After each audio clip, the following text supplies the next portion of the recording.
কলিয়াবৰত বিপুল আদৰণি ৰকিবুল হুদা ফাৰাজী ৰাজনৈতিক ষড়যন্ত্ৰৰ বলি হোৱাৰ দাবী বিধায়ক নুৰুল হুদাৰ পুত্ৰ চোৰাং তেলৰ ব্যৱসায়ীৰ সৈতে জড়িত থকাৰ অভিযোগত আন 6জনৰ লগতে ৰূপহীহাট সমষ্টিৰ বিধায়ক নুৰুল হুদাৰ পুত্ৰ ৰকিবুল হুদা ফাৰাজীক গ্ৰেপ্তাৰ কৰিছিল কলিয়াবৰ আৰক্ষীয়ে উলুৱনি আৰক্ষী থানাৰ 88/24 নম্বৰ গোচৰত অভিযুক্ত আছিল ৰকিবুল হুদা ফাৰাজী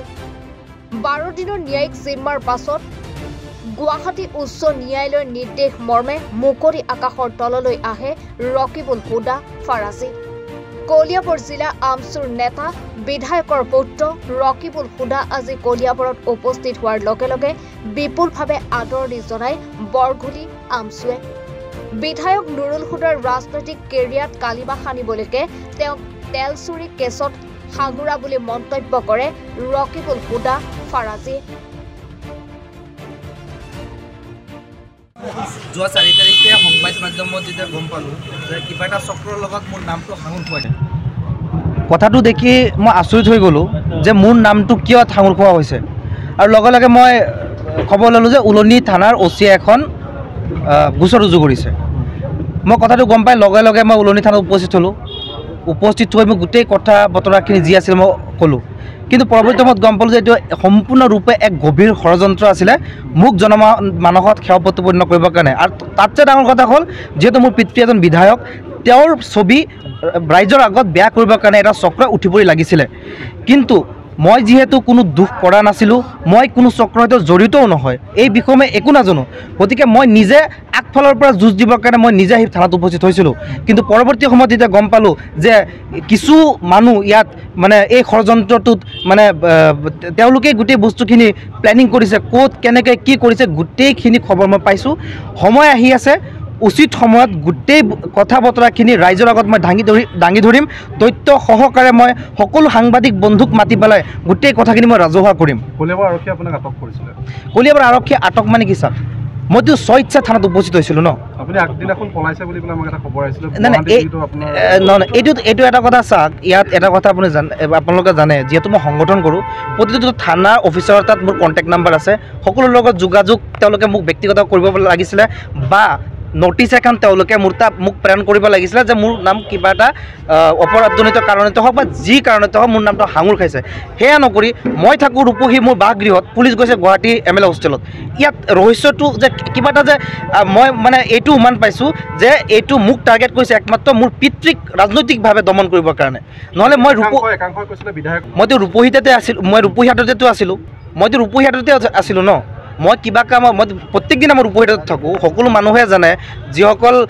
মোক লগ পায় সদায় মোৰ ৰূপহীহাটতে লগ পায় সেইখন ঘৰতে মোক লগ পায় কিবা এটা কাৰণত মই এঠাইলৈ গৈ আছিলোঁ যেতিয়া সংবাদ মাধ্যমত মই গম পালোঁ মইতো দেৰি কৰা নাই যেতিয়া নিউজটো আপোনালোকৰ চেনেলত ওলাইছে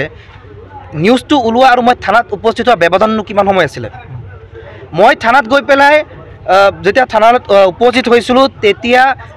উলনি অচিক ইনফৰ্মেশ্যন দিয়া হৈছিলে যে মই আহিছোঁ অচি ওলাই গ'ল ক'ৰবাত 1 ঘণ্টা পিছত আহিছে মোক বহিব দিয়ে মই গাড়ীতে বহি আছোঁ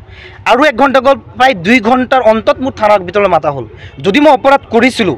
মই থানাত নিজকে হাজিৰ হ'ম নেকি অপৰাধী কেতিয়াবা থানাত গৈ পেলাই হাজিৰ হয় নেকি এক সম্পূৰ্ণ ষড়যন্ত্ৰ আছিল ইয়াৰ যি এই কাণ্ডটোৰ লগত যিসকল ব্যক্তি জড়িত আছে যি শক্তি জড়িত আছে এদিন নহয় এদিন সকলো কথা স্পষ্ট হৈ যাব মই এটা কথা ক'ব বিচাৰিছোঁ এদিনাখন এই যিখিনি মানুহ ইয়াত জড়িত যিখিনি মানুহে মোক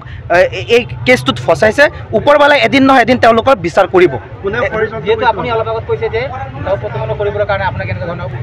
ঘোষণা কৰিছে যে আপুনি আইনভাৱে কি ব্যৱস্থা নাই চাওক আজিতো মই কাৰাগাৰৰ পৰা আহিছোঁ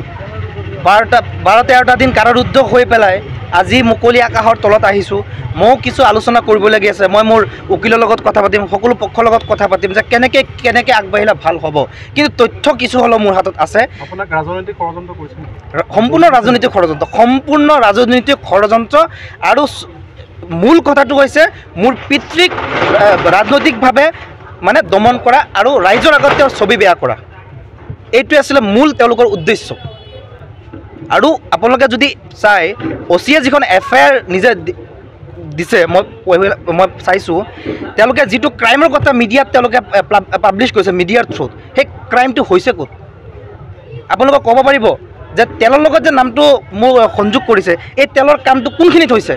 কলিয়াবৰ বুলি কৈছে কলিয়াবৰৰ কোনটো জাগাত এই কামটো সংঘটিত হৈছে আমনিত কেতিয়া উল্লেখ হৈছে আমনিততো আজি প্ৰায় 1.5 মাহ আগত নগাঁও আৰক্ষীয়ে ৰেড কৰি সেই বস্তুখিনি লৈ গ'ল চক্ৰান্তটো কিন্তু ইয়াত বহুত মানে ৰাজনৈতিক ডাঙৰ ডাঙৰ নেতা ইয়াত জড়িত আছে সময়ত সকলো কথা আপোনালোকে গম পাব কেইটামান দিন সময় দিয়ক তথ্য সহকাৰে ৰাজহুৱা কৰিম কলিয়াবৰৰ পৰা নেকিবুৰ ৰহমানৰ প্ৰতিবেদন এনি ভাৰত 24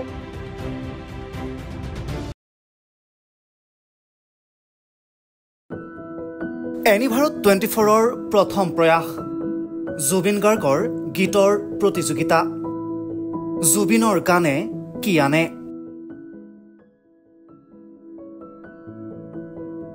অডিশ্যনৰ বাবে যোগাযোগ কৰক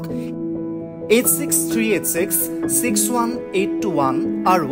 8812831556 নম্বৰত এনি ভাৰত 24 উদ্যোগত এটা নতুন সংগীতৰ প্ৰতিযোগিতা আয়োজন কৰা হৈছে য'ত মোৰ গানৰ প্ৰতিযোগিতা হ'ব আপোনালোকে তাত প্ৰতিযোগী হিচাপে আহিবলৈ পাৰিব আৰু মোৰ ফালৰ পৰা আন্তৰিক শুভকামনা জনাইছোঁ